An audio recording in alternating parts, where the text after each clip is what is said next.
السلام عليكم ورحمة الله وبركاته.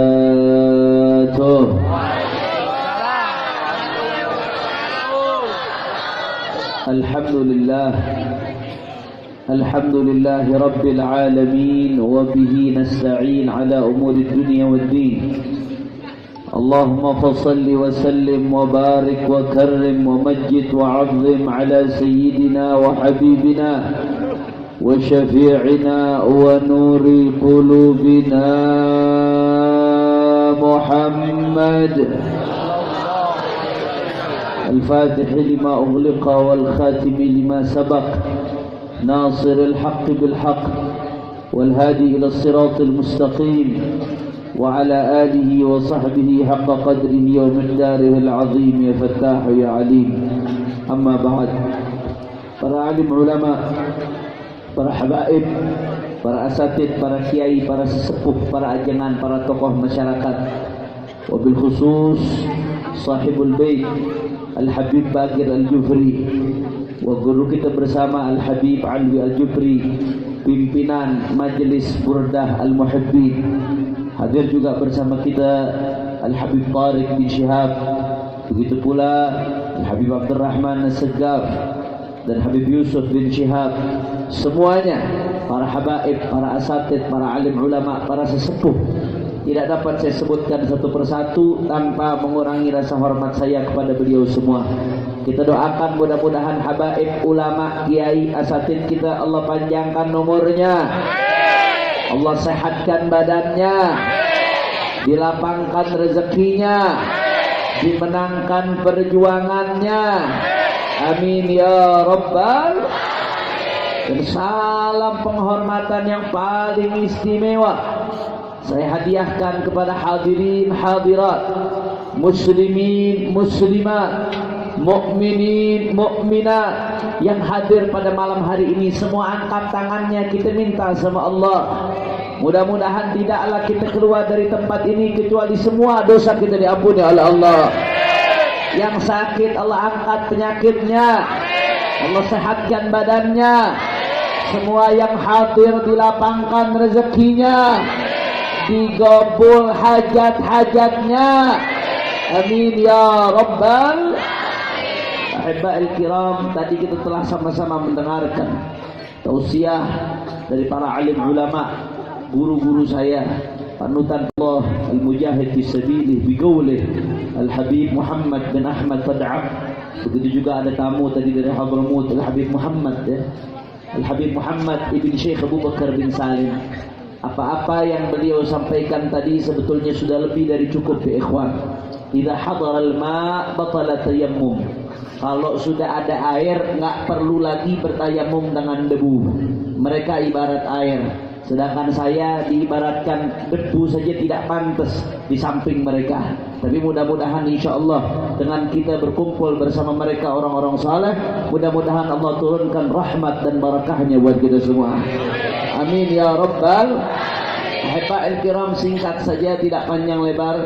Yang pertama, insyaallah sebentar lagi kita akan sama-sama menyambut daripada maulidnya, menyambut bulan suci Ramadan, bulan penuh rahmat Allah Subhanahu wa taala. Saudara Al-Imam Al-Habib Zaid ibn Ibrahim bin Sumaid menceritakan dalam salah satu darasnya yang dikutip oleh muridnya Al-Habib Ali bin Hasan Baharun, guru saya.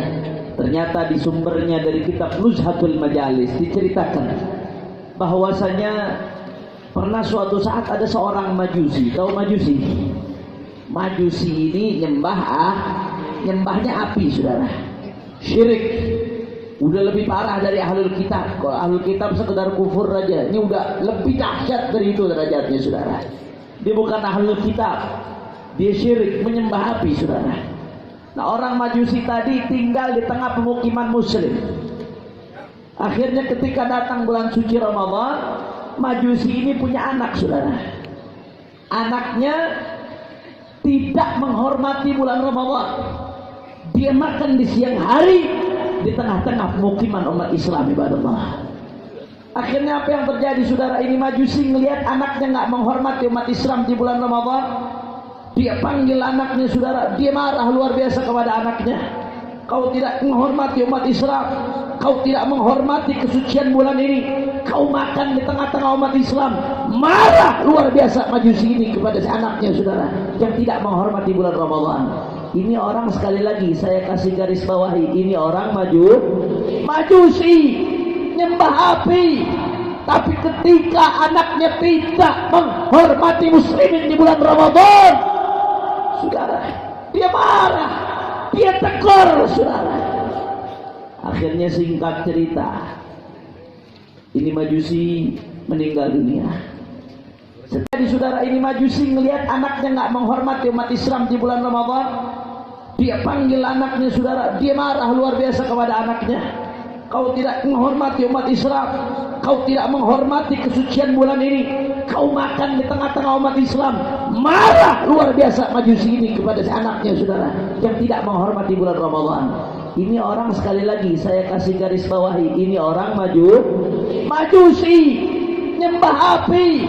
Tapi ketika anaknya tidak menghormati muslimin di bulan Ramadan, saudara, dia marah, dia tegur, saudara. Akhirnya singkat cerita, ini Majusi meninggal dunia. Setelah dia meninggal dunia, ada orang soleh yang mimpi. Mimpi itu memang tidak bisa dijadikan dalil. Tapi kata Imam Al-Haddad, kalau mimpinya orang soleh itu banyak benernya. Seringkali mimpinya orang soleh itu cara Allah Subhanahu wa Ta'ala untuk memberikan ilham, untuk ngasih tahu sesuatu yang terjadi kepada Allah. Ada orang saleh mimpi. Di dalam mimpinya apa dia lihat? Dia melihat orang Majusi tadi masuk surga. Saya mau tanya, orang selain muslim masuk surga mungkin atau tidak? Nggak mungkin, saudara. Jawab yang kompak, jangan ragu-ragu. Selain muslim masuk surga mungkin atau tidak? Keyakinan kita yang tercantum di Al-Quran, saya bicara Al-Quran. Keyakinan kita umat Islam, kalau ada orang mati dengan agama selain Islam, maka tempatnya di surga atau neraka? Orang kompak, surga atau neraka? Itu akidah, saudara. Al-Quran yang menyatakan demikian, ibadallah. Itu nggak bisa ditawar-tawar bagi kita, saudara. Itu harga mati, ibadallah. Al-Quran tidak akan salah, tidak akan meleset, saudara.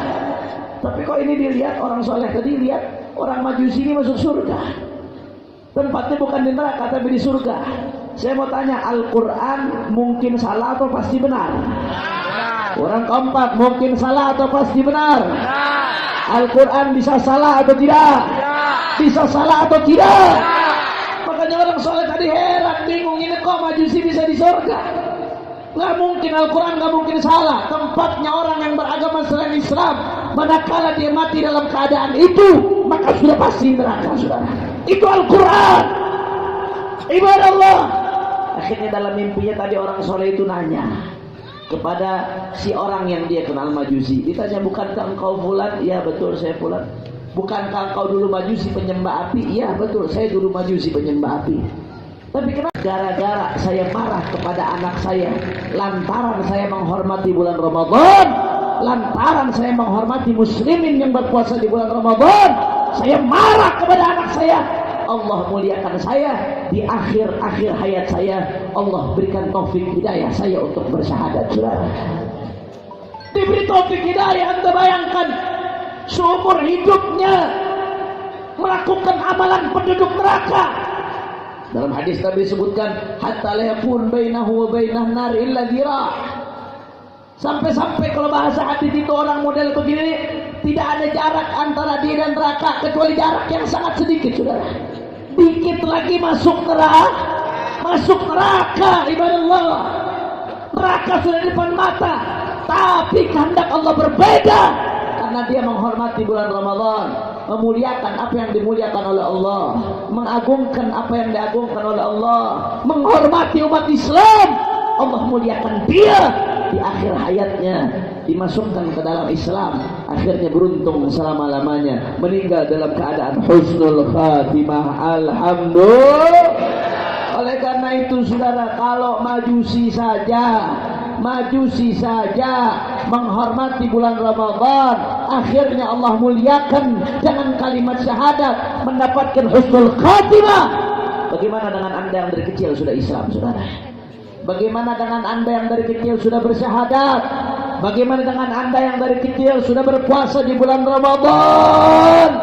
Maka sudah barang tentu manakala kita muliakan bulan Ramadan, insya Allah Allah akan muliakan kita, saudara. Amin ya Allah. Amin ya Allah. Amin ya Allah. Lantas bagaimana kita hormati bulan Ramadan, saudara? Salah satu cara kita menghormati bulan Ramadan, ada yang menghormati dengan syiar, bagus, silahkan. Ada yang menghormati dengan pawai, bagus, silahkan. Tapi jangan lupa, di antara yang paling penting menghormati bulan Ramadan adalah jangan nodai Ramadan dengan maksiat, saudara. Jangan nodai Ramadan dengan kemunkaran. Karena manakala kau nodai Ramadan dengan munkaran, secara tidak langsung kau menghinakan Ramadan, kau merendahkan Ramadan, saudara. Di dalam satu hadis disebutkan bahwasanya malaikat Jibril alaihi salam ketika itu datang kepada Nabi sallallahu alaihi wasallam. Nabi lagi khutbah. Ketika Nabi naik ke tangga, tahu-tahu Nabi mengatakan amin. Nabi naik ke tangga lagi, Nabi mengatakan amin. Nabi naik ke tangga lagi berikutnya, Nabi mengatakan amin. Sahabat bertanya, ada apa Rasul sallallahu alaihi wasallam akan mewujudkan kepada kita apa yang beliau lihat baik bagi dunia akhirat imam besar kita, bukan apa yang sesuai dengan keinginan kita. Enggak perlu khawatir, kemenangan pasti akan datang, saudara. Syihabul lail la tukhti walakin laha amadun walil amadin qida'u. Panah doa kata Imam Syafi'i yang dipanjatkan di malam hari, la tukhti, enggak akan pernah meleset, saudara. Panah doa yang dipanjatkan di malam hari tidak akan pernah meleset. Walakin laha amadun, akan tetapi dia memiliki batas. Dia memiliki batas, saudara. Dia memiliki waktu, walil amadin qida'u, dan waktunya itu pasti akan tiba. Kita akan diberikan kemenangan Allah Subhanahu wa taala. Makanya jangan berhenti, terus kita doakan. Mudah-mudahan imam besar kita dimenangkan oleh Allah Subhanahu wa taala. Beliau segera dibebaskan oleh Allah. Fi khairin wa lutfin wa afiyah. Begitu juga saudara saya Habib Bahar yang udah mulai persidangan, mudah-mudahan diberikan kemenangan Allah Subhanahu wa taala. Begitu juga Haji Munarman yang insya Allah sebentar lagi akan menghadapi vonis, mudah-mudahan diberikan kemenangan Allah Subhanahu wa taala. Begitu pula para pejuang-pejuang lainnya, mudah-mudahan diberikan kemenangan Allah Subhanahu wa taala. Dan mudah-mudahan 6 syuhada Allah terima mereka sebagai syuhadaul akhirah. Allah angkat derajatnya, Allah berikan syafaat untuk keluarganya. Dan kita minta kepada Allah, mudah-mudahan siapapun mereka yang ikut andil di dalam menumpahkan darah anak bangsa bi ghairi haq, mudah-mudahan mereka dihancurkan oleh Allah Subhanahu wa taala, dihancurkan oleh Allah, dihancurkan oleh Allah. Ala hadhihi niyyah wa li kulli niyatin salihah wa ila hadratin nabi bi sirrin Fatihah. A'udzu billahi minasyaitonir rajim. Bismillahirrahmanirrahim. Alhamdulillahirabbil alamin arrahmanir rahim. Iyyaka na'budu wa iyyaka nasta'in ihdinas siratal mustaqim siratal ladzina an'amta 'alaihim ghairil maghdubi 'alaihim waladdallin. Kita sama-sama menyambut bulan Ramadan, kita bacakan qasidah marhaban ya syahrul Ramadan. Bisa? Saya kasih contoh. Marhaban ya syahrul Ramadan, marhaban syahrul siyami, marhaban ya syahrul, marhaban syahrul qiyami. Allah bin Husain bin Tahir itu tidak ada waktu tanpa ilmu. Bahkan kalau beliau makan sekalipun, saudaranya disuruh baca kitab supaya tidak ada waktunya yang melalui tanpa ilmu, saudara. Itu adalah Habib Abdullah bin Husain bin Tahir. Meskipun amalnya demikian, tapi begitu masuk Ramadan, mereka bersungguh-sungguh bagaimana caranya menambahkan amal. Karenanya Pak Bu, saya ingatkan, tancapkan niat malam hari ini, tancapkan niat di hati kita. Ramadan ini sudah cukup, sebelum-sebelumnya Ramadan kita kosong dari ketaatan. Tancapkan di hati kita, ya Rab, beri hamba kekuatan ya Allah, hamba pengen hatam Quran di Ramadan ini ya Allah. Yang bisa 2 hari sekali, 2 hari sekali. Yang bisa 5 hari sekali, 5 hari sekali. Kalau 5 hari sekali berarti 1 juz, 1 harinya berapa juz itu? 6 juz. Nggak bisa Habib, susah. Ya udah 10 hari sekali, berarti 1 harinya berapa juz kalau 10 hari sekali? 3 juz. Oh nggak bisa juga Habib, ya udah 15 hari sekali, berarti 1 harinya berapa juz? 2 juz hanya makan waktu 1 jam, saudara. Hitung dengan waktu Anda megang handphone, berapa jam kita sehari megang handphone, saudara. Nggak bisa juga, Habib. Kalau nggak bisa juga minimal sekali hatam, saudara. Dusta. Kau ngaku cinta kepada Allah Subhanahu wa taala, tapi kau tinggalkan kalam Allah sekalipun di bulan Ramadan, ibadallah. Oleh karena itu mudah-mudahan Allah Subhanahu wa taala sampaikan kita ke bulan Ramadan dalam keadaan panjang umur, sehat walafiat, murah rezeki, mendapatkan taufik dan hidayah, dan mudah-mudahan kita semua tahun ini mendapatkan Lailatul Qadar, termasuk yang Allah bebaskan dalam api neraka di bulan Ramadan. Amin ya Rabbal. Maka saya mau tanya umat Islam, jawab yang kompak. Siap kita sambut bulan Ramadan? Siap untuk tingkatkan ketaatan di bulan Ramadan? Siap jauhi maksiat di bulan Ramadan? Siap lawan kemaksiatan di bulan Ramadan? Takbir! Takbir! Takbir! Sallu ala Nabi. Itu yang pertama, saudara. Kira-kira jelas atau tidak? Insya Tancapkan masing-masing di hati kita sekarang. Tanamkan di hati kita bahwasanya Ramadan ini harus jadi salah satu Ramadan terbaik dalam hidup kita. Insya Allah. Kemudian yang kedua, saudara, singkat saja, nggak pakai panjang lebar.